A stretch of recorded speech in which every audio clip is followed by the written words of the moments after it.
Assalamualaikum warahmatullahi wabarakatuh. Kami dari kelompok media pembelajaran kelompok 16 yang beranggotakan Raihan Dwi Sapitri dan saya sendiri Sita Asrauncu. Baik anak-anak, hari ini kita akan mempelajari tentang indera pada manusia. Jadi, indera pada manusia atau yang sering kita sebut dengan panca indera adalah alat yang kita gunakan untuk mengetahui keadaan di luar tubuh. Apa saja sih panca indera itu? Panca indera pada manusia itu ada indera penglihat, indera pendengar, indera pencium atau pembau, indera pengecap, dan indera peraba. Jadi pada bab ini kita akan mengetahui pengertian panca indera, fungsi-fungsi panca indera, struktur panca indera, dan penyakit yang diderita oleh panca indera. Di sini Ibu sudah memiliki LKPD di mana ini akan membantu kita untuk kegiatan pembelajaran hari ini. Sebelumnya Ibu minta kalian untuk membentuk kelompok 3-4 orang dalam satu kelompok. Nah, jika sudah, coba baca dulu ini soal-soalnya yang dalam LKPD. Coba kalian pahami dulu apa saja isinya. Nah, kalau sudah, Ibu akan menayangkan video tentang indera pada manusia. Coba disimak dan dipahami agar kalian bisa menjawab soal-soal yang Ibu berikan. Nah, di kolom paling bawah itu nanti kalian bisa menjelaskan apa saja yang kalian pahami tentang pembelajaran hari ini. Nah, kalau begitu kita coba lihat videonya. Halo, Assalamualaikum warahmatullahi wabarakatuh. Bagaimana kabarnya semua? Hari ini kita mulai pembelajaran tentang alat indera pada manusia. Alat indera atau yang sering kita sebut dengan panca indera adalah alat-alat tubuh yang berfungsi untuk mengetahui keadaan di luar tubuh. Mengapa dikatakan panca indera? Karena arti panca adalah 5, yang mana kita memiliki 5 indera, yaitu indera penglihat, indera pendengar, indera pembau atau pencium, indera pengecap, dan indera peraba. Masing-masing alat indera kita memiliki struktur dan fungsi loh. Mari kita bahas satu persatu. Yang pertama, indera penglihat, yaitu mata. Bola mata kita terdiri dari beberapa bagian yang memiliki fungsi masing-masing. Pertama, bagian luar mata. Bagian luar mata kita terdiri dari alis, kelopak mata, kelenjar mata, dan bulu mata. Alis mata kita berguna untuk mencegah masuknya keringat ke dalam mata. Karena jika keringat masuk ke dalam mata, pasti akan menyebabkan rasa perih pada mata. Selanjutnya, ada kelopak mata. Kelopak mata kita berguna untuk menutup bola mata. Kelopak mata yang berkedip, fungsinya untuk membasahi mata, mengirim kotoran keluar mata, dan mengistirahatkan retina dari terpaan cahaya yang terus-menerus. Selanjutnya, kelenjar mata. Pada kelopak mata bagian atas terdapat kelenjar mata yang selalu menghasilkan air mata. Ketika kita menangis, maka kita akan mengeluarkan air mata. Air mata ini berguna untuk membasahi kornea, melindungi mata dari kuman, dan menjaga mata serta bagian dalam kelopak mata agar tetap sehat dan lembut. Yang terakhir, bagian luar mata ada bulu mata. Bulu mata dapat diumpamakan seperti tirai, yang berguna untuk mengurangi cahaya yang masuk ke mata apabila cahaya terlalu kuat dan mencegah debu dan kotoran agar tidak masuk ke dalam mata. Selanjutnya, bagian dalam mata. Bagian dalam mata kita terdiri dari lapisan sklera, lapisan koroid, retina atau selaput jala, lensa mata, otot mata, dan saraf mata. Lapisan sklera adalah lapisan terluar yang berwarna putih, kecuali bagian depan yang berwarna bening. Bagian bening tersebut dinamakan kornea. Kornea sendiri berfungsi menerima rangsangan berupa cahaya dan meneruskannya ke bagian mata yang lebih dalam. Kornea ini adalah bagian mata yang dapat disumbangkan dan dicangkokkan kepada orang lain yang membutuhkan. Berikutnya lapisan koroid. Lapisan koroid adalah lapisan tengah yang banyak mengandung pembuluh darah. Di bagian depan, lapisan koroid membentuk iris atau selaput pelangi. Warna iris ini menentukan warna mata seseorang. Di tengah iris terdapat celah yang disebut anak mata atau pupil. Pupil merupakan tempat lewatnya cahaya menuju retina. Jika cahaya terlalu terang, maka pupil akan mengecil, dan jika cahaya terlalu redup, maka pupil akan melebar. Lalu, ada retina atau selaput jala. Pada retina, terdapat bagian yang sangat peka terhadap cahaya, yang disebut bintik kuning atau fovea. Selain itu, terdapat pula bintik buta. Bintik buta adalah bagian yang tidak peka terhadap cahaya dan merupakan tempat keluarnya saraf menuju otak. Lalu berikutnya adalah lensa mata. Lensa mata adalah sebuah benda bening yang berbentuk cembung dan berada di belakang iris. Lensa mata berfungsi meneruskan dan mengumpulkan cahaya atau bayangan benda agar jatuh tepat di retina. Selanjutnya otot mata. Otot pada mata berguna untuk mendapatkan bola mata pada dinding dalam rongga mata dan menggerakkan bola mata. Otot mata berjumlah 3 pasang, yaitu otot penggerak ke atas ke bawah, ke kiri dan ke kanan, dan memutar. Otot mata melekat pada tulang tengkorak, tepatnya pada rongga mata. Lalu yang berikutnya ada saraf mata. Saraf mata merupakan saraf penglihat. Saraf ini berfungsi untuk meneruskan rangsangan cahaya yang diterima sel-sel reseptor ke susunan saraf pusat di otak. Dan yang terakhir adalah cairan bola mata. Cairan bola mata terdapat di antara kornea dan lensa mata, serta di antara lensa dan retina. Cairan ini berwarna putih dan berbentuk agar-agar. Cairan bola mata berfungsi untuk memberi bentuk pada mata. Beberapa orang memiliki kelainan pada mata. Kelainan pada mata yang sering muncul seperti rabun jauh, rabun dekat, rabun tua, rabun senja, dan buta warna. Jadi, agar mata kita tetap sehat, maka kita harus menjaga dan merawatnya dengan baik. Dengan memakan makanan yang mengandung vitamin A seperti sayuran dan buah-buahan. Dan juga jangan membaca di bawah penerangan yang terlalu redup atau terlalu terang. Saat membaca, jarak tulisan dengan mata diusahakan sekitar 30 cm. Yang kedua adalah indera pendengar, yaitu telinga. Setiap hari kita mendengar bermacam-macam suara, tetapi tidak semua suara dapat kita dengar.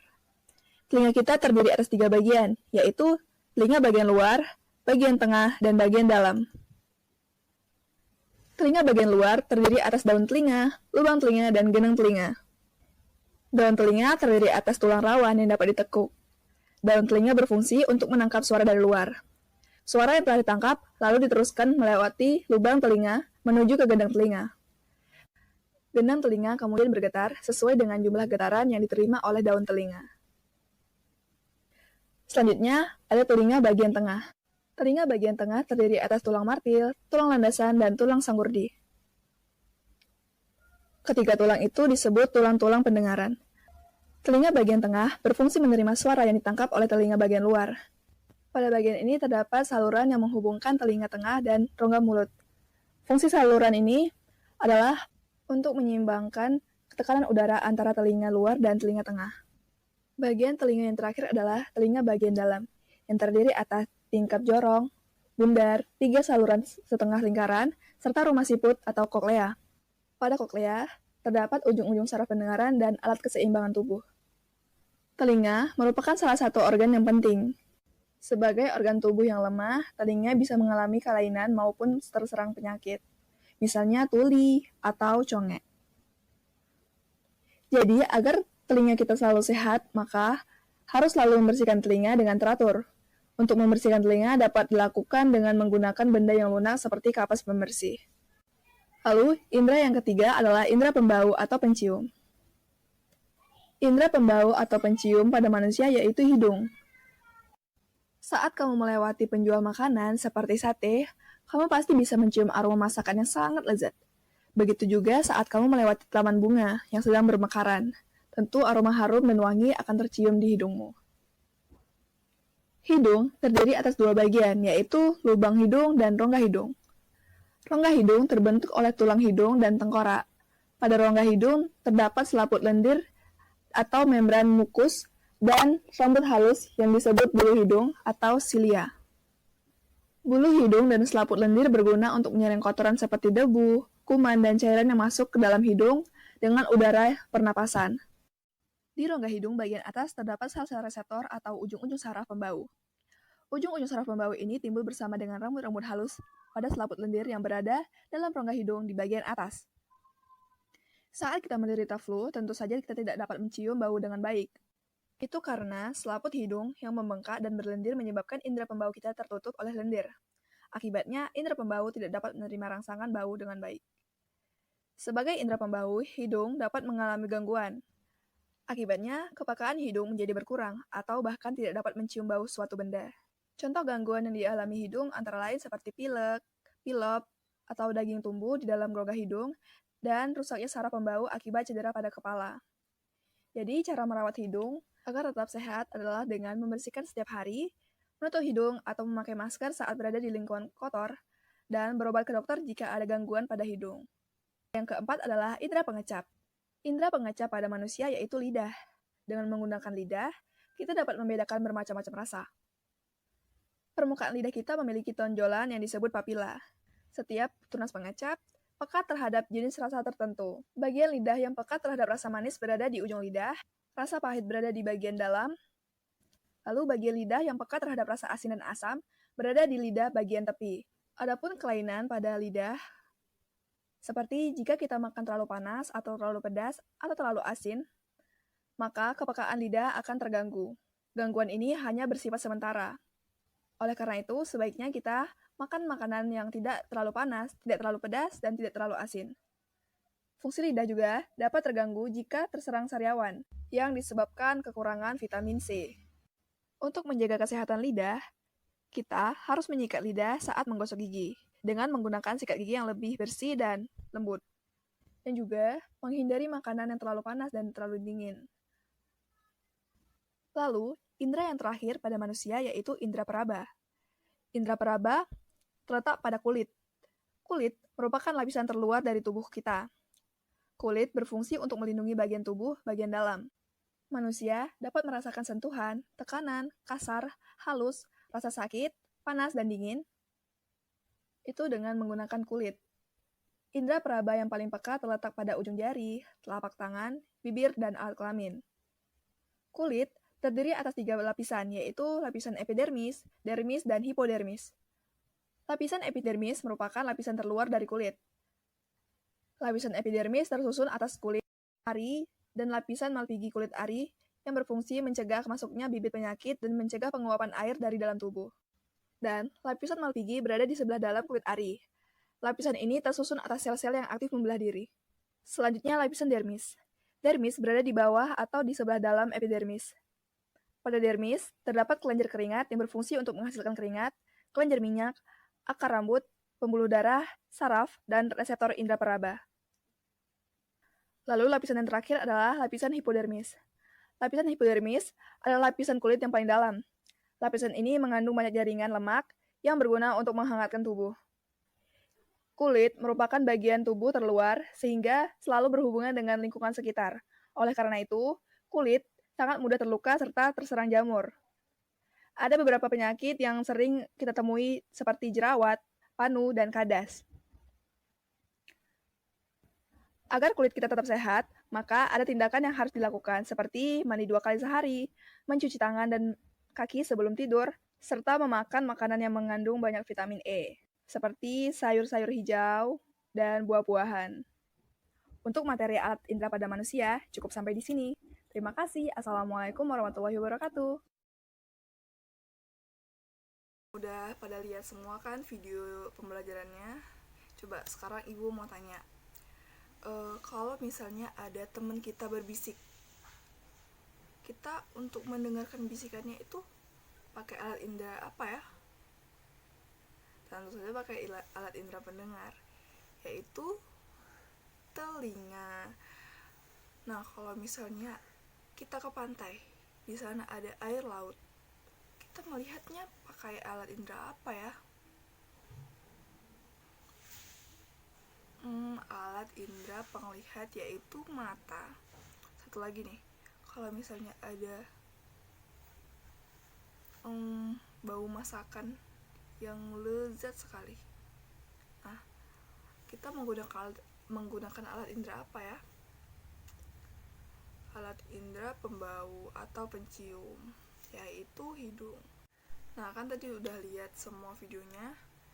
Coba didiskusikan itu soal-soal yang ada dalam LKPD ke teman kelompoknya. Jangan ada yang tanya ke teman kelompok lain. Kalau misalnya belum ada yang belum paham, boleh ditanyakan ke ibu langsung. Nah, kalau sudah selesai, bisa langsung antarkan lembarnya pada ibu. Nah, cukup dulu pembelajaran hari ini. Semoga kita semua diberikan kesehatan dan anak-anak ibu semakin pintar, semakin cerdas, dan bisa membanggakan kedua orang tuanya. Jadi ibu akhiri dengan wabillahi taufiq wal hidayah. Wassalamualaikum warahmatullahi wabarakatuh.